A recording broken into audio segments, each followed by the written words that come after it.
이하심 주시는 말씀은 시편 72편입니다. 1절에서 20절 말씀 함께 합독하십니다. 하나님이여, 주의 판단력을 왕에게 주시고 주의 공의를 왕의 아들에게 주소서. 그가 주의 백성을 공의로 재판하며 주의 가난한 자를 정의로 재판하리니, 의로 말미암아 산들이 백성에게 평강을 주며 작은 산들도 그리하리로다. 그가 가난한 백성의 억울함을 풀어주며 궁핍한 자의 자손을 구원하며 압박하는 자를 꺾으리로다. 그들이 해가 있을 동안에도 주를 두려워하며 달이 있을 동안에도 대대로 그리하리로다. 그는 벤불 위에 내리는 비같이 땅을 적시는 소낙비같이 내리리니, 그의 날에 의인이 흥황하여 평강의 풍성함이 달이 닿을 때까지 이르리로다. 그가 바다에서부터 바다까지와 강에서부터 땅끝까지 다스리리니, 광야에 사는 자는 그 앞에 굽히며 그의 원수들은 티끌을 핫을 것이며, 다시스와 섬의 왕들이 조공을 바치며 스바와 시바 왕들이 예물을 드리리로다. 모든 왕이 그의 앞에 부복하며 모든 민족이 다 그를 섬기리로다. 그는 궁핍한 자가 부르짖을 때 건지며 도움이 없는 가난한 자도 건지며, 그는 가난한 자와 궁핍한 자를 불쌍히 여기며 궁핍한 자의 생명을 구원하며 그들의 생명을 압박과 강포에서 구원하리니, 그들의 피가 그의 눈앞에서 존귀 여김을 받으리로다. 그들이 생존하여 스바의 금을 그에게 드리며 사람들이 그를 위하여 항상 기도하고 종일 찬송하리로다. 산 꼭대기의 땅에도 곡식이 풍성하고 그곳의 열매가 레바논같이 흔들리며 성에 있는 자가 땅의 풀같이 왕성하리로다. 그의 이름이 영구하며 그의 이름이 해와 같이 장구하리로다. 사람들이 그로 말미암아 복을 받으리니 모든 민족이 다 그를 복되다 하리로다. 홀로 기이한 일들을 행하시는 여호와 하나님 곧 이스라엘의 하나님을 찬송하며 그 영화로운 이름을 영원히 찬송할지어다. 온 땅에 그의 영광이 충만할지어다. 아멘, 아멘. 이새의 아들 다윗의 기도가 끝나니라. 아멘. 시편 72편은 솔로몬의 시편입니다. 표제에 솔로몬의 시라고 되어 있죠. 열왕기 상을 보시면 솔로몬이 지은 잠언이 3천이요 솔로몬의 시가 1005이다라고 말씀을 합니다. 그런데 지금 우리 성경에 솔로몬의 시가 전해지는 것은 단 두 곳입니다. 시편 72편과 또 뒤에 나오는 시편 127편, 이 두 시편만 전해지고 나머지 1000여수는 어디론가 사라져서 상당히 안타깝죠.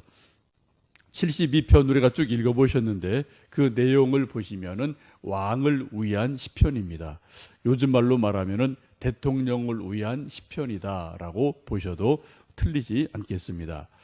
이제 저희들이 대선을 일주일 앞에 두고 우리 백성들 또 믿는 사람 또 당사자들 수많은 사람들이 귀담아 들어야 될 솔로몬의 지혜, 지도자가 갖추어야 될 어떤 마음 자세, 이런 것들이 지금 시편 72편에 나와 있습니다. 시편 72편이 대통령, 왕을 위한 좀 정치적인 그러한 시편이라면, 나라를 위한 것이라면 127편은 가정을 위한 시편이죠. 지금 시편에 두 개 나와 있는 것이, 하나는 가정을 위한 시편, 하나는 나라를 위한, 지도자를 위한 시편, 이 두 가지가 있어서 솔로몬의 많은 시 가운데 정말 중요한 두 가지가 시편 속에 남아 있음을 봅니다. 우리가 이 시간 이 말씀을 좀 함께 읽고 묵상하시면서 우리 또 나라를 생각하시면서 이런 지도자가 좀 이 땅에 세워지기를 기도하는 아침이 되었으면 좋겠습니다. 지도자에게 필요한 많은 덕목이 있는데 오늘 시편 71편 1절에서는 그렇게 말씀하죠. 우리 1절 말씀 다시 읽습니다. 하나님이여 주의 판단력을 왕에게 주시고 주의 공의를 왕의 아들에게 주소서라고 말씀을 합니다. 곧 이 당시 왕에게 필요한 덕목이 뭐냐? 하나님의 판단력, 하나님의 공의, 이 두 가지가 지도자에게 절대적으로 필요한 덕목이다라고 말씀을 합니다. 우리 왕이나 대통령은 결단하는 자리죠. 큰 일을 이거든 저거든 결정하는 자리입니다. 그래서 왕이나 대통령이 동쪽을 결정하든 서쪽을 결정하든 그 결정한 것 때문에 나라 전체가 결정적인 큰 영향을 받게 되어 있습니다. 어떤 때는 나라의 운명이 좌우되기도 하고 백성의 일상생활이 좌우되기도 하고 때로는 전쟁이 날 수도 있고 그렇지 않을 수도 있는 것들이 지도자의 결정에 따라서 되어지기도 합니다. 그래서 여러 가지 지도자들이 중요한 정치적인 결정, 정책적인 결정을 할 때는 심사숙고를 하고 또 여론을 다 들어보고 이리저리 수고들을 하죠. 근데 우리 분명한 것은 여론의 반응도 중요하지만 더 중요한 것은 오늘 1절에 있는 말씀처럼 하나님의 판단력, 하나님의 뜻이 훨씬 더 중요하다는 것입니다. 사람들의 생각은 어제가 다르고 오늘이 다르고요. 1년 전이 다르고 또 1년 후가 다르고 계속 사람들의 어떤 소위 니드, 사람들의 어떤 그 필요는 계속해서 바뀌게 되어 있거든요. 그러나 하나님의 뜻은 일정합니다. 공의의 기준이 무엇이냐?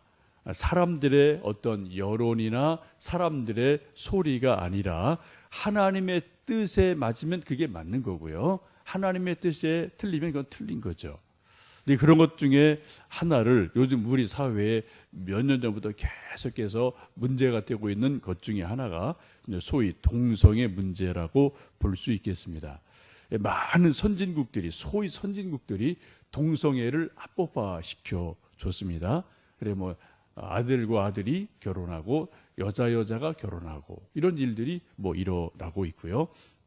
또 어떤 나라는 강아지하고 또 결혼하는 사람도 있고 이게 합법적으로 이게 되는 그러한 시대가 벌써 되어진 나라들이 꽤 있거든요. 많은 사람들이 이런 거에 대해서 호감을 가져요. 그것을 인권 문제라고 얘기합니다. 그러나 하나님은 분명히 그것은 아니다라고 성경은 분명하게 신약이든 구약이든 그것은 아니다라고 분명하게 말씀을 합니다. 이 동성애 문제는 인권의 문제가 아니고요. 하나님의 뜻과 관계된 문제입니다. 어떤 경우도 이것은 우리가 그것을 법적으로 용인하든지 그것이 옳다라고 우리가 이야기할 수는 없어요.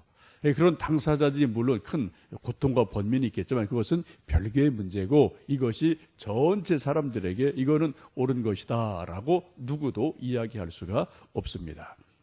이것은 결코 작은 일이 아니고요. 이거 하나가 무너지면 그 다음에 도미노 현상이 일어나게 돼서 가정이 다 무너지게 됩니다. 나중에는 나라도 무너지게 되고요. 하나님의 뜻이 이 땅에서 완전히 실종이 되고 증발이 된 일들이 일어나게 되고 만약 이런 일들이 점점점 보편이 된다면은 이것도 극단적인 말이지만 그럼 이 다음에 누가 아기를 낳습니까? 솔직히 인류의 멸절이 그냥 자연적으로 오게 되는 일들이 이런 것들이 나타날 수도 있거든요.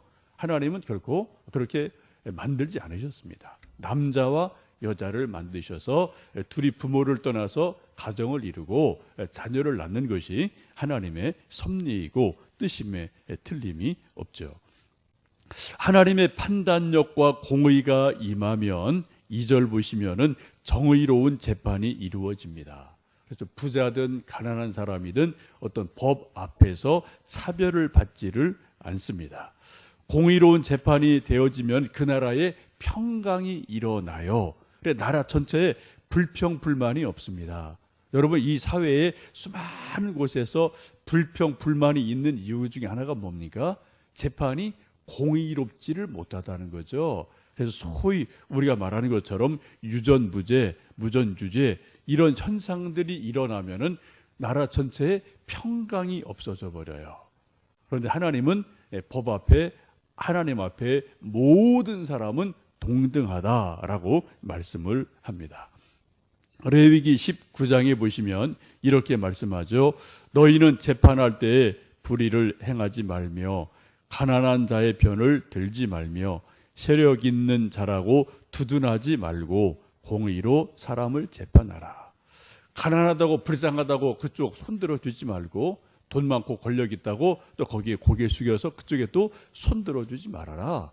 법 앞에 하나님 앞에 사건 그대로 팩트 그대로 정확하게 재판을 해라라고 하나님은 말씀하고 있습니다. 이런 것이 잘 이루어지는 나라가 좋은 나라죠. 그렇죠? 부자든 가난한 사람이든 권력 있든 없든 잘못한 건 잘못한 거예요. 잘한 것도 잘한 거로 인정받는 그러한 사회와 나라가 되어야 됩니다. 이런 공의로운 재판이 일어나면 평강이 임하게 되고요. 그 결과 어떤 일들이 일어납니까? 5절 이하 쭉 말씀을 보시면 아주 귀한 일들이 일어나게 됩니다. 우리 한번 5절에서 7절 말씀을 읽어보실까요?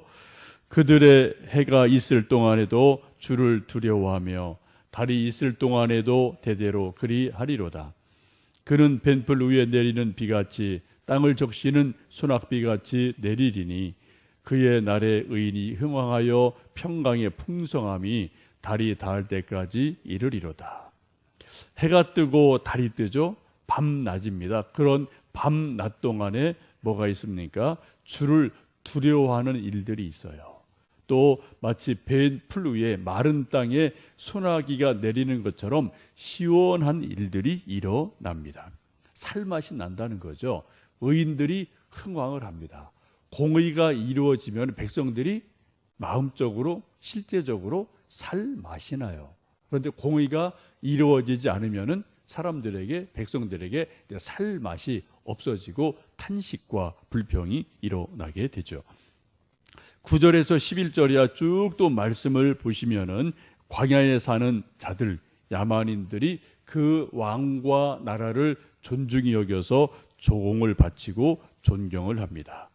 다시스와 섬들의 왕 또 시바 여왕이 찾아와서 예물을 드리고 또 존경한다라는 말씀이 있죠. 이건 실제로 솔로몬이 왕으로 있을 때에 주변에 수많은 나라들이 솔로몬 왕에게 이스라엘에게 조공을 바쳤습니다. 그 나라를 아주 높게 여겼어요.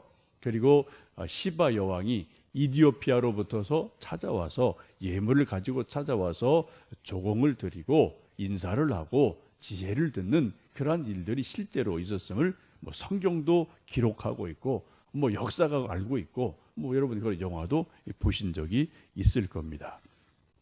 지금 그때 당시 이스라엘 나라가 지금도 그렇지만 큰 나라 아니거든요. 밑에 애굽이 있고요. 또 위에 아시리아, 바벨론, 또 세계적인 큰 강대국이 있는 그 사이에 끼어 있는 조그만 나라예요. 우리나라도 어떤 지리적으로 지정학적으로 큰 대국들 사이에 끼어 있는 그런 자그마한 나라인데 여러분 어떤 지도를 보시면은 이스라엘 역시 똑같습니다.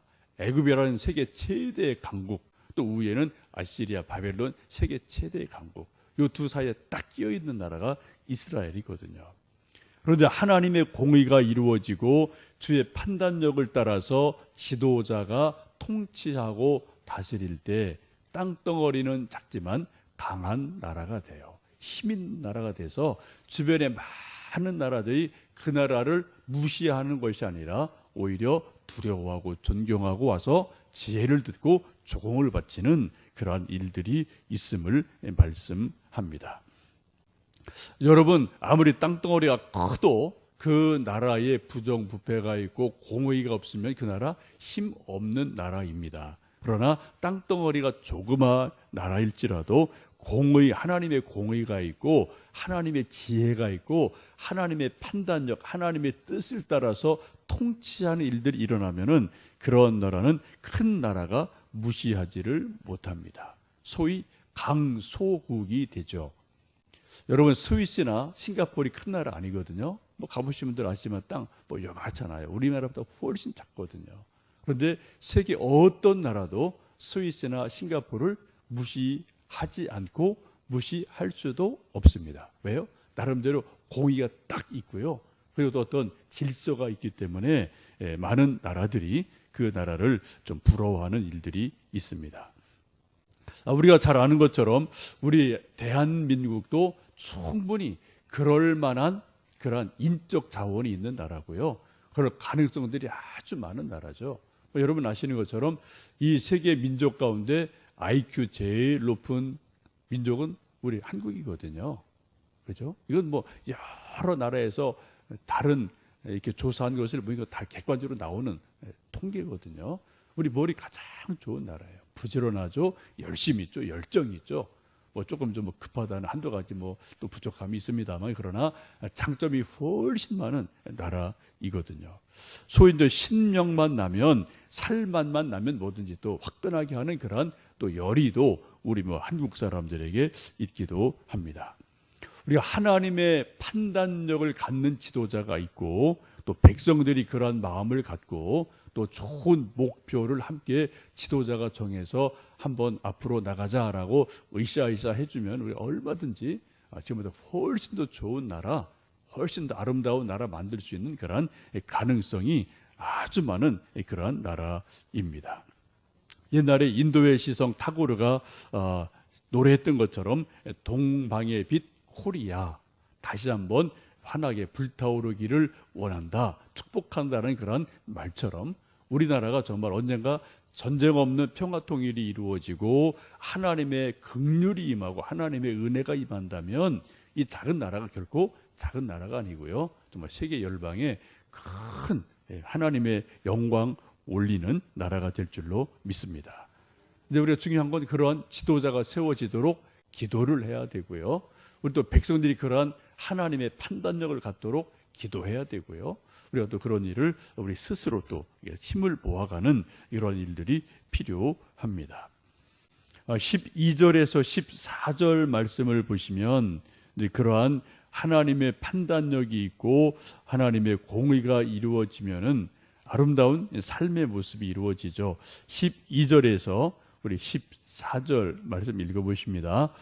그는 궁핍한 자가 부르짖을 때 건지며 도움이 없는 가난한 자도 건지며 그는 가난한 자와 궁핍한 자를 불쌍히 여기며 궁핍한 자의 생명을 구원하며 그들의 생명을 압박과 강포에서 구원하리니 그들의 피가 그의 눈앞에서 존귀 여김을 받으리라. 이 말씀 보시면은 권력이 있든 권력이 없든 돈이 있든 없든 빽이 있든 없든 뭐예요? 모든 인간은 다 어떻게 해요? 공정하게 공평하게 인정을 받고 소위 인간다운 삶을 살아가는 그런 일들이 일어나게 됩니다. 우리 모든 인간은 하나님의 형상대로 지음받은 똑같은 인간이에요. 그래서 소위 인권이라는 것이 뭐 성소수자의 이런 게 인권이 이건 아니고요, 하나님의 형상대로 지음받은 사람이 하나님의 형상대로 살 수 있도록 하나님의 은혜가 임하는 것, 또 그러한 질서가 임하는 것, 이런 것들이 정말 참다운 인권인 줄로 믿습니다. 이런 공의로운 나라가 되면 사람들의 인격이 보장이 되고 인권이 보장이 되고요, 평강이 임하는 나라가 됩니다. 그렇게 되면 15절에 쭉 보시면 그러한 일이 일어날 때 수많은 사람들이 금을 그에게 드리고 존경한다는 거죠. 또 기도하고 종일 찬송하게 됩니다. 소위 태평성대가 이루어지는 일이 일어납니다. 우리나라도 보면 아마도 우리나라 역사에서 가장 태평성대가 세종대왕 때가 아닌가 우리가 알고 있는데, 그러한 일들이 오늘날도 얼마든지 가능한 그러한 잠재력과 그러한 가능성 우리가 가지고 있죠. 우리가 이것을 위해서 기도하고 또 우리 각자 할 일을 하셔야 될 줄로 압니다. 16절에 보시면은 풍년이 들어요. 산 꼭대기의 땅에도 곡식이 풍성하다고 그래요.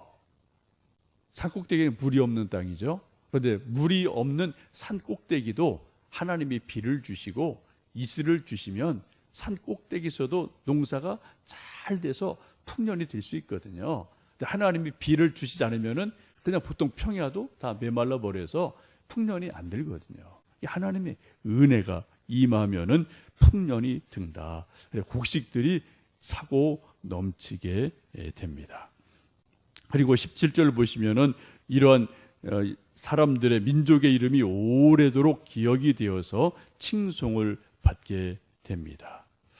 그리고 이런 일들이 계속해서 하나님의 이름 앞에서 이루어지게 됩니다. 그래서 18절, 19절 보시면 결국은 이런 기이한 일을 행하시는 하나님을 찬송하게 되고 하나님의 이름을 높여드리는 일들이 일어나게 됩니다. 구약 성경을 보시면 이스라엘 역사에서 이러한 이 말씀 같은 일이 일어났던 시대가 몇 번 있었어요. 그게 솔로몬 왕 전반기에 이런 일들이 있죠. 후반기는 조금 좀 무너지는 모습이 있죠. 또 히스기야 왕이라든지 요시야 왕이라든지 이런 아주 하나님을 경외하고 또 여러 가지 하나님의 판단력을 가지고 지도했던 왕들이 있던 시대는 이 말씀과 같은 태평성대의 시대, 또 사람들이 존중받는 일들, 풍년이 들고 사람들이 평화롭게 사는 안전한 일들, 이런 일들이 일어났음을 우리는 성경 속에서 보게 됩니다. 이제 몇 주 후에 우리가 대통령을 뽑는 선거를 앞에 두고 여러 가지 나라 일들이 있는데, 우리가 하나님 우리나라에도 이 말씀같이 하나님의 판단력을 가진 사람, 주의 공의를 이룰 수 있는 사람, 또 백성을 정말 사랑하는 사람, 이 나라를 참으로 잘 보듬고 세울 수 있는 그러한 사람이 또 지도자가 될 수 있도록 우리 기도하고요. 하나님의 뜻이 이 땅에서 사람을 통해 지도자를 통해 이루어지도록 우리가 기도하고, 또 우리 개인이 그러한 삶을 오늘 하루하루 일상생활에서 살아가야 될 줄로 믿습니다. 그럼 언젠가 하나님의 은혜가 임해서 정말 이 말씀 같은 일들이 우리 민족에게도, 우리가 살고 있는 이 땅에도, 우리 아들, 딸들의 세대 속에서도 이런 일들이 일어나서 정말 열방이 우리 대한민국을 아름답게 보고요, 존중하고요, 하나님의 은혜가 넘치는 나라가 될 줄로 믿습니다. 여러분, 그런 나라 되도록 계속 기도해 주시고, 또 우리가 또 새벽을 깨우시고요, 우리 또 그런 삶을 살아가시면 좋겠습니다. 20절 말씀 보시면 이새의 아들 다윗의 기도가 끝나니라 라고 말씀하는데, 이제 성경 시편 편집을 보면 72편까지 대부분 다윗의 시편으로 편집이 되어 있고 구성되어 있고, 이제 내일부터 읽으시는 73편 3권으로 넘어가게 되는데, 여기는 주로 아삽 이런 사람들이 쓴 시편이 소개가 되어져서 큰 시편의 주제가 또 바뀌어지는 것을 볼 수 있습니다. 오늘 하루 또 이 아침 새벽에 기도하시면서 나라 위해서 하나님 솔로몬의 기도가 우리나라에 임하게 도와 주옵소서 기도하는 하루, 또 그러한 은혜를 우리 누리는 모두 되기를 주의 이름으로 축복합니다. 함께 기도하겠습니다.